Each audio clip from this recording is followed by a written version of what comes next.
야고보서 3장 13절로 18절까지의 말씀, 우리 다 같이 한 목소리로 합독하겠습니다. 너희 중에 지혜와 총명이 있는 자가 누구냐? 그는 선행으로 말미암아 지혜의 온유함으로 그 행함을 보일지니라. 그러나 너희 마음속에 독한 시기와 다툼이 있으면 자랑하지 말라. 진리를 거슬러 거짓말하지 말라. 이러한 지혜는 위로부터 내려온 것이 아니요 땅 위의 것이요 정욕의 것이요 귀신의 것이니, 시기와 다툼이 있는 곳에는 혼란과 모든 악한 일이 있음이라. 오직 위로부터 난 지혜는 첫째 성결하고 다음에 화평하고 관용하고 양순하며 긍휼과 선한 열매가 가득하고 편견과 거짓이 없나니, 화평하게 하는 자들은 화평으로 심어 의의 열매를 거두느니라. 아멘. 너희 가운데 믿음이 있다면 행위로 믿음을 증명하라 라고 하는 그 맥락 가운데에 오늘 우리는 성경을 묵상하고 있습니다. 그리고는 첫 번째 관문이 말의 문제. 특히 그 말의 문제에서도 하나님의 형상대로 지어진 사람, 우리 형제들에 대한 저주나 비난이나 험담이나 욕을 하게 되는 문제, 한 입으로 하나님을 찬양하고 감사하고 기도하면서 또 한 입으로는 형제를 저주하고 험담하고 욕하는 문제, 이것이 마땅하지 아니하다라고 이야기를 하면서 우리에게 계속 말씀을 이어가고 있는데, 그러면 우리가 이 말은 그냥 나오는 게 아니라 내 속에 채워진 것이 나와야 하는 것이죠. 내 속에 이렇게 채워져 있는 것이 무엇이냐에 따라 그것이 첫 번째로 드러나는 것이 말의 문제. 그래서 입은 결정하는 권세가 있는 곳이라 그랬죠.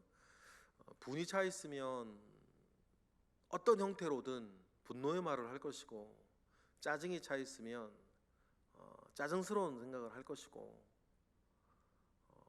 은혜가 차 있으면 은혜로운 말을 할 것이고, 감사가 차 있으면 여러분 감사의 말을 하게 되는 것입니다. 여러분, 우리의 말은 굉장히 중요해요. 내가 누구인지, 내 속에 무엇으로 차 있는지 우리에게 대번 알게 하는 것이 이 말의 문제고, 그러니 우리 속에 차 있는 것이 하나님 아버지로부터 오는 지혜, 하나님 아버지로부터 오는 은혜 안에 있는 지혜 속에서 우리가 살아가야 할 것이다, 이렇게 오늘 본문은 말씀하고 있습니다. 왜냐하면 우리의 지혜와 총명이 우리 속을 알게 하고 또 말을 만들어서 하기 때문이죠. 그래서 13절, 있다고 생각하는 사람, 자기가 지혜가 있다고 지혜롭다고 생각하는 사람에게 말을 합니다. 13절 읽어보겠습니다. 너희 중에 지혜와 총명이 있는 자가 누구냐? 그는 선행으로 말미암아 지혜의 온유함으로 그 행함을 보일지니라. 이렇게 얘기를 해요. 그렇다고 너희 중에 지혜와 총명이 있느냐? 여러분, 바로 이 앞절에서 뭐가 있냐면 형제를 비난하는 일들에 대해서 얘기를 했어요. 형제를 비난하는 그 일들 속에서는 분명히 비난 이전에는 그 속에는 어떤 판단, 자기 속에서의 재판이 있었을 것이고, 자기 속에서의 재판 속에 여러 가지 이렇다 저렇다 얘기를 하겠죠. 너희 가운데 그 말하기 이전에 너희 가운데 지혜와 총명이 있다고 생각하는 사람, 그 사람이 누구냐라고 물어보는 거예요. 누가 그렇게 지혜롭냐, 이렇게 꾸지람하듯이 지금 물어보는 거죠. 야고보는 그 교회에서 가장 큰 지금 어른이에요. 그러니 너희 중에 지혜와 총명이 있는 사람이 누구냐라고 이렇게 큰 어른으로서 꾸짖듯이 이렇게 말할 수 있어요. 야고보서의 전체적인 어떤 뉘앙스는 그래요. 교회의 큰 어른이 권위를 가지고 그 교회의 여러 교회들 사람들 속에 이야기를 하죠. 만약에 지혜와 총명이 있다고 생각되어진다면 뭐라 그러는 거예요? 선행으로 지혜의 온유함으로 그 행함으로 보이라는 거죠. 그럼 지혜롭게 말하고 지혜롭게 행동하라는 건데, 잘난 척하면서 거들먹거리지 얘기하지 말고 뭐요? 지혜의 온유함으로, 지혜의 온유함으로 선행을 보이라 그래요. 역시 믿음을 가지고 있다면 행함으로 증명하라고 했던 것과 같이 지혜와 총명이 있다면 그 지혜와 총명을 가지고 이런저런 자기도 하지 못하는 이야기 떠버리지 말고 뭘 하라는 거예요? 선행을 보이라는 거예요. 특히 선행을 보일 때에 지혜의 온유함으로 하래요. 자연스러운 어거지로 이게 되어지는 것이 아니라 자연스러운 열매를 내라는 거죠. 자연스러운 열매를 내라는 거예요. 자기에게 걸맞지 않은 것을 하려면 억지로 해야 됩니다. 그러나 자기에게 걸맞는 것을 한다면 자연스럽게 그냥 되는 거예요. 지혜의 온유함으로 한다는 말은 그 말이에요. 자연스럽게 되어진다는 거죠. 여러분, 새는 하늘을 나는 게 어렵지 않습니다. 그렇게 생겼거든요. 그죠? 물고기는 물속을 헤엄치는 게 어렵지 않아요. 그렇게 생겼으니까. 들짐승은 들을 달리는 것이 어렵지 않아요. 그렇게 생겼기 마련이죠. 그런 것처럼 지혜의 온유함으로 한다는 것은 너희 속에 하늘의 지혜가 있고 하나님으로부터의 총명이 있으면 지혜의 온유함으로 그와 같이 자연스럽게 그 행함으로 선행으로 보이라는 것입니다. 왜냐하면 행함이 없는 믿음은 죽은 것처럼 선행이 없는 지혜와 총명도 죽은 거라는 거예요. 필요 없는 것이라는 거죠. 그리고 지혜의 총명 이런 것들이 온유의 지혜의 온유함으로 되어지는 그 모든 일들 속에서는 말이든 행동이든 결국에는 자기 속에 채워지는 것이 무엇이냐에 따라 결정난다는 거죠. 그래서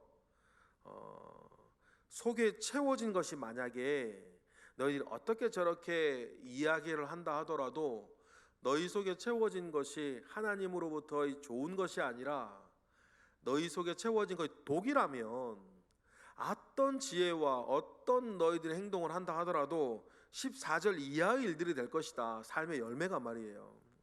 그러니 14절 읽어볼까요? 그러나 너희 마음속에 독한 시기와 다툼이 있으면 자랑하지 말라. 진리를 거슬러 거짓말하지 말라는 것입니다. 차라리 너희 속에 독한 시기와 다툼이 있으면 하나님으로부터 선한 것으로 채워져 있는 것이 아니라 다른 것으로 지금 시기와 다툼이 있으면 뭐 하지 말아요? 자랑하지 말고 진리를 거슬러 거짓말하지 말라. 변명하지 말고 이런저런 다른 말과 행동하지 말라는 거예요. 차라리 말을 하지 말아라. 그 이야기를 하는 거죠. 이러한 것은 여러분 15절 읽어보겠습니다. 이러한 지혜는 위로부터 내려온 것이 아니요 땅 위의 것이요 정욕의 것이요 귀신의 것이니 16절 시기와 다툼이 있는 곳에는 혼란과 모든 악한 일만 있을 뿐이다. 그래서 15절과 16절과 같은 그런 삶의 열매들이 있다면 너희 속에 뭐가 있다는 거예요? 독이 들어있다는 거예요. 독한 시기와 다툼이 있다는 거죠. 이럴 때에는 여러분 말하지 말고 멈추어 서서 살아라. 열매로 안다는 것입니다. 그러나 반면 우리가 잘 아는 말씀, 잘 유명한 말씀이죠. 그런데 지혜와 총명이 있다고 생각하면서도 말을 하고 행동을 하고 하는데 이런 다툼과 갈등과 어려움과 이런 것들만 난무하면 그것은 세상의 지혜고 위로부터의 지혜, 하나님으로부터의 지혜를 가지고 있는 사람은 17절, 18절처럼 살아가게 된다는 것이에요. 위로부터의 지혜의 특징이 뭡니까? 17절, 18절 우리 읽어보겠습니다. 오직 위로부터 난 지혜는 첫째 성결하고 다음에 화평하고 관용하고 양순하며 긍휼과 선한 열매가 가득하고 편견과 거짓이 없나니 화평하게 하는 자들은 화평으로 심어 의의 열매를 거두기 마련이다 라는 것이 그래서 총 7가지의 특징을 위로부터의 지혜는 하나님으로부터 난 지혜의 특징인데, 그 하나님으로부터 난 지혜의 특징을 7가지로 우리에게 설명을 해줘 주시죠. 첫째, 성결하대요. 우리 뭐 딱 성결 그 단어예요. 다음에 화평합니다. 관용하고요. 여기서 관용하다라고 하는 이 말은 적당하다, 뭐 온화하다, 너그럽다, 적당하다, 뭐 이런 뜻입니다. 양순하며, 그렇죠? 양순하다, 뭐 고분고분하다, 단어로는 그런 뜻이에요. 고분고분하고 고집을 부리지 않는다는 뜻입니다. 긍휼과 선한 열매가 가득하고 편견과 거짓이 없다. 여기서 편견이라는 원래 단어는 분간할 수 없다, 이런 뜻이에요. 어떤 계산이 속에 있는지 분간이 안 된다, 뭐 이런 것이고, 거짓, 위선, 이런 단어예요. 그리고는 그런 것들이 마지막 7번째 드러나는 방식이 뭐예요?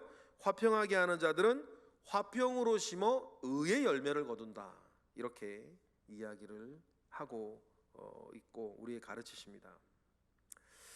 여러분, 우리 속에 꽉 찬 것이 언행으로 나오기 마련입니다.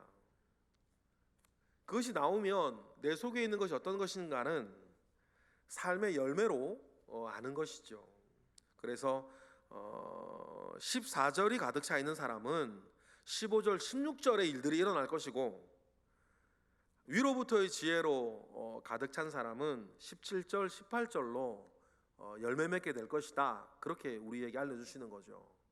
그러면 여러분, 이러한 열매를 내려면 어제 본문에서도 뭐 포도나무가 감람나무 열매를 맺겠냐, 단물이 쓴물을 내겠냐, 쓴물이 단물을 내겠냐, 그런 이야기들을 우리가 하셨어요. 그러니 우리가 이런 말씀 속에서 중요한 것은 뭐냐면, 세상이 그래서 안 되는 거예요. 내 말의 습관부터 고치려고 하고 내 태도를 고치려고 하는 거예요. 뭐는 내버려 두고 내 속사람은 내버려 두고. 그런 책들 뭐 이렇게 읽으면 이게 참 이제 얻는 지혜들이 있어요. 어른의 어휘력, 뭐 이런 책들, 세상 책들인데, 그런 책들 읽으면 어른의 어휘력, 이런 책도 괜찮아요. 책 괜찮은데 괜찮은 것으로 끝나죠. 어른의 어휘력이란 책을 예를 들어서 읽어서 이렇게 우리가 말하고 이렇게 응대하고 이렇게 상대하는 것이 참 좋겠다라고 한 지혜를 얻긴 참 좋은데, 문제는 뭐예요? 세상의 책이 다 그래요. 그래서 좀 부질없게 느껴지는 게 있어요. 내 속은 내버려 두고 이 겉만 어떻게 이렇게 저렇게 조정해가지고 하려고 그러는 거예요. 그러면 여러분, 깨달음은 있을지언정 변화는 없는 거예요. 왜냐하면 우리가 말의 문제만, 다른 것도 모든 게 그렇지만 여러분, 결국에는 내 속에 채워진 것이 나오는데, 그러면 여러분, 우리가 먼저는 중요한 게 뭐겠어요? 내 속에 선한 것들, 하늘의 것들, 위로부터의 것들로 내 속을 채우는 게 중요해요. 그렇지 아니하고 그냥 단어만 바꾸고 습관만 바꾸려고 애를 쓰면 잘 안 되고, 이게 맞지 은혜, 이게 뭐 깨달음 얻고 끝나는 것이고, 그리고 잘 되어져도 회칠한 무덤 같아요. 회칠한 무덤처럼 되는 거 아닙니까? 내 속의 변화는 그대로 있는데 그냥 겉에 이렇게 모양새만 성공한다 하더라도 바꾸어 나가게 되겠죠.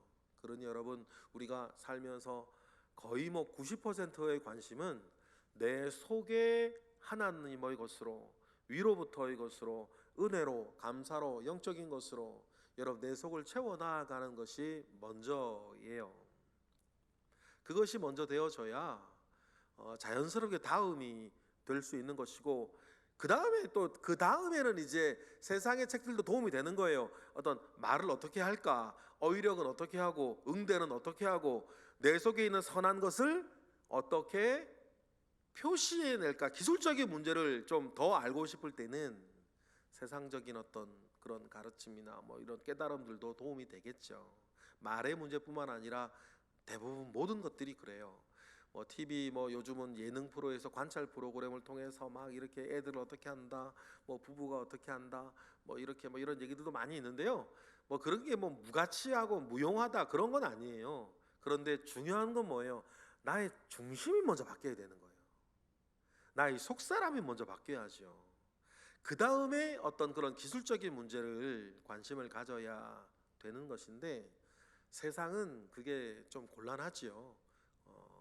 세상은 자꾸 우리의 중심은 그대로 두고 인간을 자꾸 긍정하니까 우리의 어떤 습관의 문제, 어떤 그러니까 기술적인 문제들만 자꾸 다룰 수밖에 없는 것이 아마 세상의 문제고, 그런 기술적인 문제를 들으면 재미있고 신기하고 뭐 배울 것도 있고 많지만 되지는 않을 거예요. 왜 그래요? 속이 그대로 있거든요. 죄악된 본성이 그대로 있는데 여러분 그것이 기술적인 문제를 다룬다고 해서 되겠습니까? 그러니 여러분 오늘 우리 야고보서 이 말씀처럼 위로부터 채워진 것들이 우리 속에 많아야 됩니다. 그래야 시작이 되는 거예요.